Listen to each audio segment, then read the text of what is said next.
নমস্কার, কেমন আছেন সবাই? ভালোবাসার অনুভূতি চ্যানেলে সবাইকে স্বাগত। এই হলো সেই চিল প্যালেস, যার জন্য হয়তো অনেকেই অপেক্ষা করছিলে। তো ছোট্ট করে একটা ভিডিও করে নিলাম চিল প্যালেসটার বাইরের দিকে। এই যে গাড়ি পার্কিং, এদিকেও কিছু গাড়ি পার্কিং করা হয়। দেখেছো চারিদিকে কি সুন্দর গাছগুলো রয়েছে।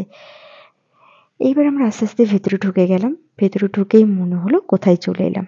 ঝাড়বাতিটা কি সুন্দর দেখো, মনে হচ্ছে মাথায় ঠেকবে, কিন্তু না। এরপর এখানে কিছু ফার্নিচার রয়েছে, এক কোণে দেখলাম খুব সুন্দর করে সাজানো। আমি শুনলাম এই ফার্নিচারগুলো এত সুন্দর বা যত্ন করে রাখা হয় কারণ এখানে প্রচুর সিনেমার শুটিং হয়, তাই ফটোশ্যুটের জন্য এগুলোকে রাখা হয়। যাই হোক, এখানেও বেশ কিছু ঝাড়বাতি রয়েছে। তো আস্তে আস্তে আমরা আরও একটু ভেতরে ঢুকছি, তোমাদের সাথে আরও কিছু জিনিস শেয়ার করছি যেগুলো আমার কাছেও প্রচুর অজানা ছিল। ডান দিকের মিরারটাকে দারুণ। যাই হোক, এখানে সোফা সেটগুলো একই কালার, আর এই যে মাঝখানে টেবিলগুলো থাকছে, দেখো এখানেও একটা মিরার রয়েছে, খুব সুন্দর মিরারটা।